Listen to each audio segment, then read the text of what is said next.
Well, hello. I am back with another video. Um, Forgive me if I'm a little hot and sweaty. I'm out here in the Phoenix Mountain Preserve. I'm looking at Piestewa Peak, and I just hiked it.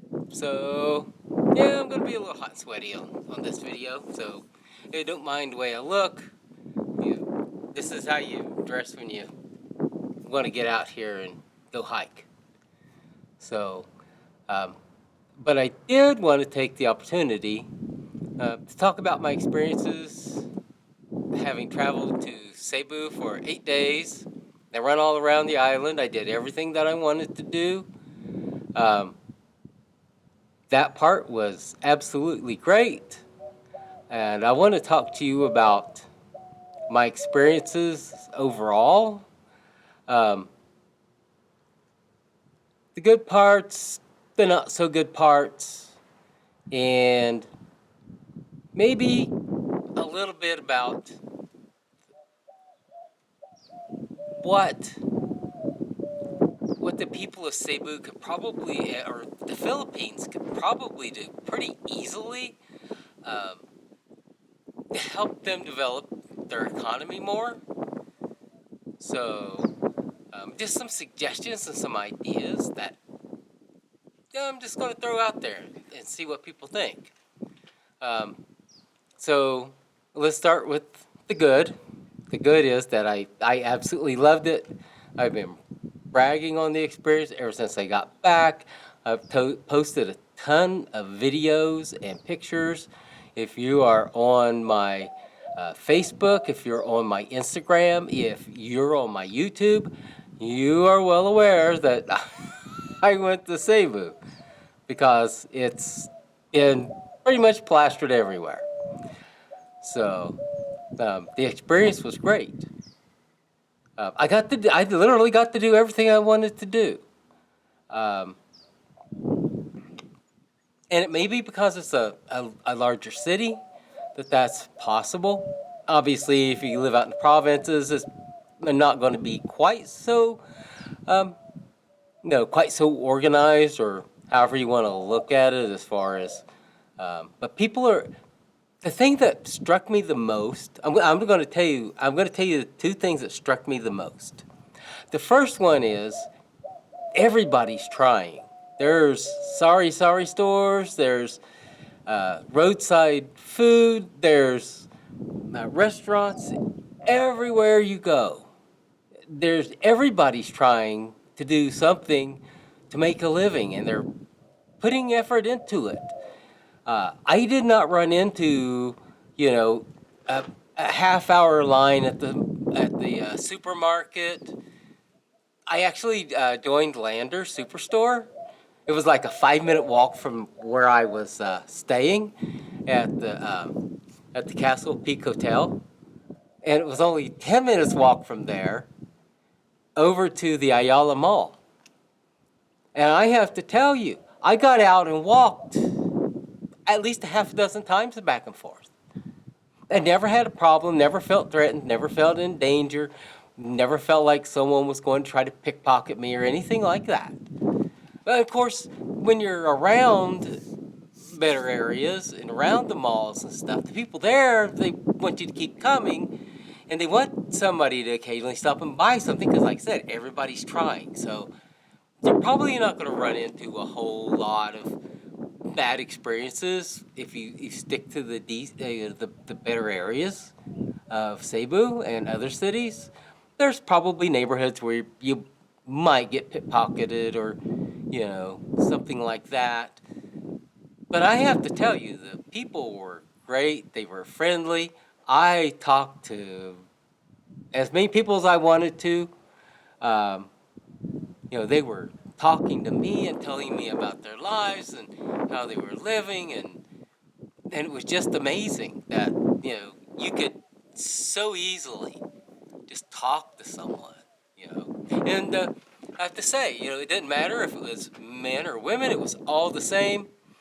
Everybody lived up to the hype. um, the The women were great. They were friendly. They would have a discussion with you if you wanted. Um, yeah, no, I absolutely had a ball. It was so good, and I will come back to this later because this is part of what I want to mention.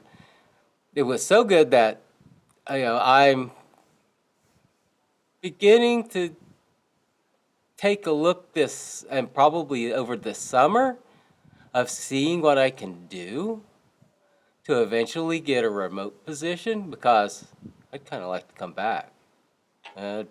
Don't mean I want to come back for, you know, 30 days or 59 days or whatever. They changed the passport, the no passport to or whatever.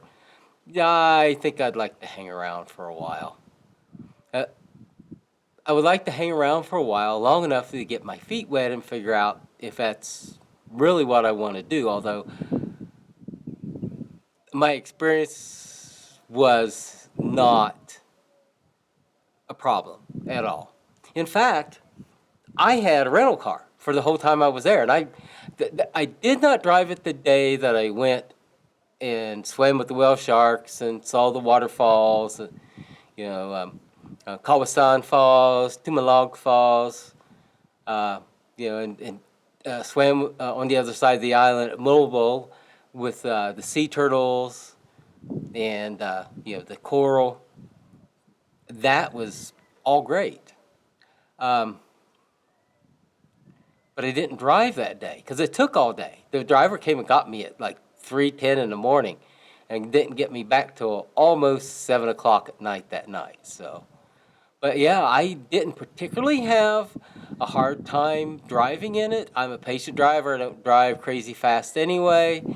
Um, and even where there's not stop signs or stoplights, and there's no stoplights for most places, it's one of those things where you kind of take turns. Nobody's going super fast, so you can kind of edge your way out into traffic, even if you're making a left, and then everybody will stop, and they'll wait, they'll let a few people go, and then they'll stop, and they'll go again. And it worked really well. I only saw one small accident with two motorcyclists somehow must have bumped into each other, and they were standing on the side of the road talking about what they were going to do about it, and I mean, there was no police involved that I saw or anything. Wasn't that hard. There's a lot of traffic at times. The Sunday actually was nice to drive around. It was way less traffic, but of course, you're talking about a place that's heavily Roman Catholic. Families spend time together on Sundays. You don't have a lot of congestion on that day apparently. And that was interesting that the traffic changed so much. Um, so let's talk about a couple of things that I noticed that if you improve those, oh yeah, I want to mention one other thing. I want to mention one other thing that's good because it's going to play into what I want to talk about later, okay, before I move on. I noticed, at least in the cities and probably the larger towns, there were a lot of banks. There were a lot of banks, and some of those banks would allow you to make like micro deposits as low as just a handful of pesos. So you could at least start a checking account and start setting money aside and keeping it set aside, right? And that's important. And I'll put links below, but those saving rates and that ability to entice business to come and invest there and for you to help them shoulder the load of that is exactly how Hong Kong and Singapore and Japan got to be rich. And like I said, I'll leave you a couple of videos in the notes below so you can go look for yourself. But it was great to see that. It was great to see that there were consistently there were people who used those banks. That was an encouraging sign. So that was a really encouraging sign. But one other thing I want to mention before I move on, and yeah, it's a average uh, big city for, I don't even want to say third world. It's like most of the world, um, probably outside of some areas of the United States, where there are areas where there's some trash and that needs to be dealt with. But the first thing I noticed when I got off the bus and was driving to my hotel was how clean the actual streets and the sidewalks were, because they're kept that way. And I saw crews and individual people out sweeping the sidewalks and the streets up in front of their little businesses and trying to keep that part clean. And that's a good sign. That means that you care and you're invested in, like I said, everybody's trying, right? So even the trash wasn't as bad as what I've been warned about. You know, I never saw any long lines in the supermarkets. You know, I'd never had, sitting around waiting for a salesperson to take care of me. Um, Even when I went to Ayala Mall, I went to go get a SIM card or whatever, and with the rules now, a girl still helped me set up at one of the electronic stores. Helped me set up an account, and she went ahead and helped and used used local info to help me do it, so that I actually have a SIM card. I can go back, I can put money on it, and you know, and it was. I mean, everybody was helpful that I saw. So there's a lot good going on there. There is a whole lot good. Enough good that it was, compared to where I'm at, in some ways peaceful and laid back in certain ways that I'm really comfortable with. I'm really comfortable with it, and I like it. I like it a lot. There's some infrastructure stuff that does need to be improved. So I can't swear to you about the roads everywhere, because obviously I was only on one island.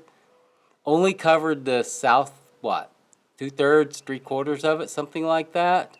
Although I did make it as far north as the now. So I didn't just stay in Cebu, but I really did stay around Cebu. The road up through there was all fine that I saw as far as I went. The roads in Cebu are not so bad. For the most part, they're okay.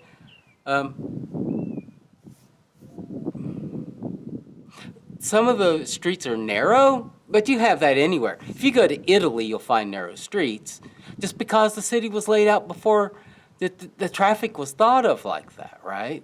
And it was smaller back then when it was laid out. So cars have a difficulty in the city in some places, but they do everywhere in the world. That's no big deal. You can live with that. Like I said, the traffic was not hard to navigate. It just wasn't. The malls were great. I like the fact that all the malls had a shopping center in them, a grocery store in them, where you could go and buy groceries, right? And prices weren't bad. It just depended. You know, if you make something in Cebu or it's just being made nearby, you got great prices on stuff. A little tub of watermelon, it would cost me $5 at any store I go to here in Arizona. Costs less than $1. It's 54 pesos. I got 54 pesos to $1 at the exchange rate, and I'm paying 14 pesos for a roll of toilet paper to carry with me, which I did need. When you get out of the main cities, there are places where you want to just make sure you have a little TP with you. That's not even a big deal. As far as like public places, I went to Toledo, I went to Balamban. You just take it and you use it. You're just using it because the public toilets there may not have toilet paper. But there was no real difference other than that. Except for you may have to put water in to flush them. That's it.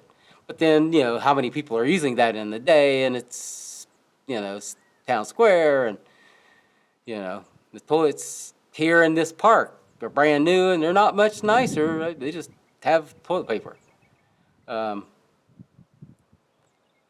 so that's not a big deal either. I just didn't find much that was hard to deal with. I didn't find anything that was so annoying that I thought anything of it. And I had enough good experiences, because I had mostly good experiences, that I really liked the place. There are a couple things that need improved, and the roads are one of them. There are places where the roads have had damage from hurricanes, I guess, that went through. They're being fixed slowly, it looks like. Or they're planning on fixing them still and haven't gotten so far. And the one other thing is I noticed that at least around the city, when you looked at a lot of the electric poles, they had like these huge knots of old wires that weren't being used anymore. Some storm had come through and had broken the wires, and they were thin and they weren't heavy duty. And so they strung up more of those, and those got broken. And next thing you know, you got this big crow's nest hanging off a telephone pole, right? Now, when you get out in the country, believe it or not, that kind of gets switched. The cables are a lot heavier, and you can see it and you can tell it, and you don't see the crow's nests anymore, which is an indication of what needs to happen there. Is that in the city, they need to use the same heavy-duty cables they use out in the country. Maybe not as heavy as you would use the string wires across country, but heavy enough like we do in America, where in most places the cables are heavy enough. Even if we get a hurricane, and we get hurricanes regularly, and they do a lot of damage, within a few days, they at least have most of the electric up and running again, because if you don't have to replace a pole, most of the cables seem to be heavy enough that they can be repaired for the most part, unless there's gaps missing, in which case you replace whatever you need. But yeah, that, and then the roads, and that's about it, really. There wasn't a whole lot else I saw that really needs to be done with, except for picking up a little bit more trash. Okay. And that's really all I saw.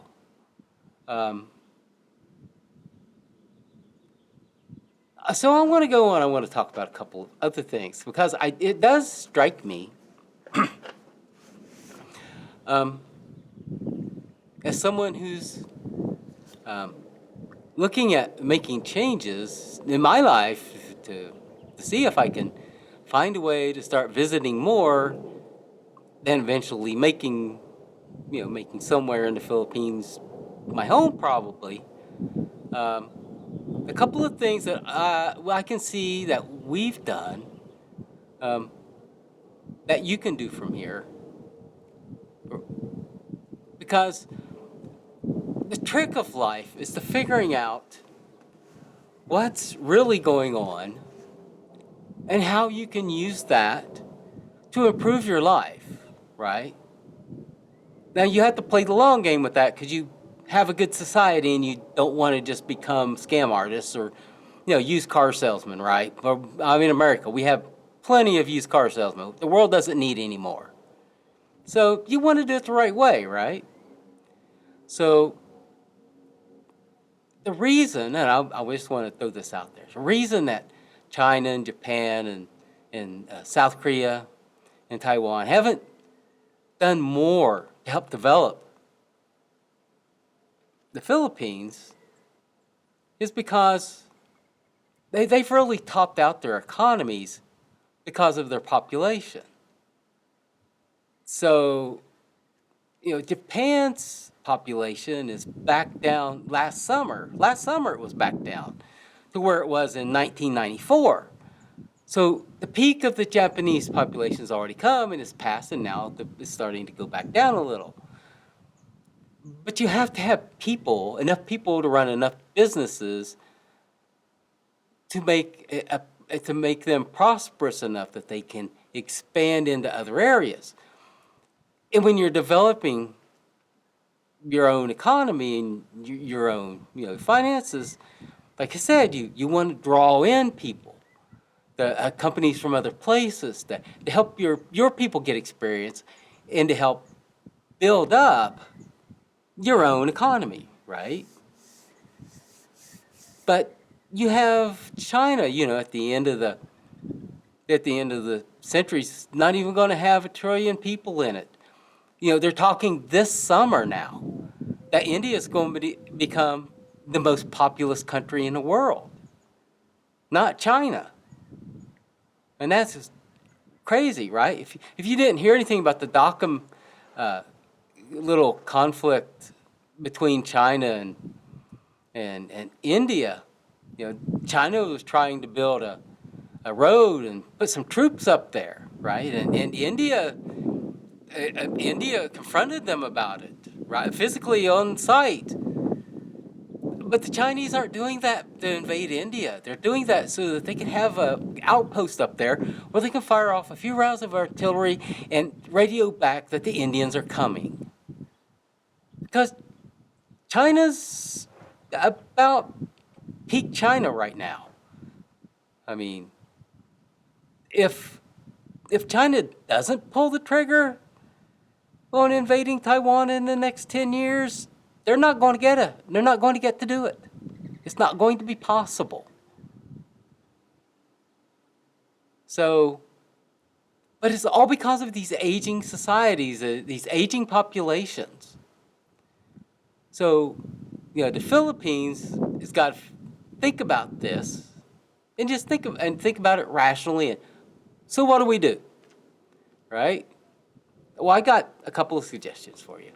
And I'm just throwing them out there. You can make of them what you want.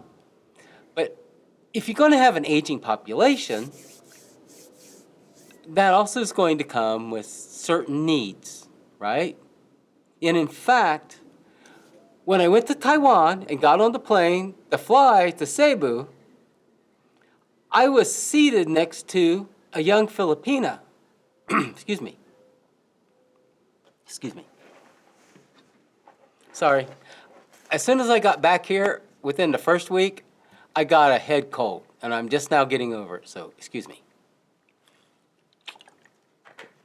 I know, it's a sign. But she was working as a home health aide for a couple of elderly Taiwanese people. And that is the opportunity.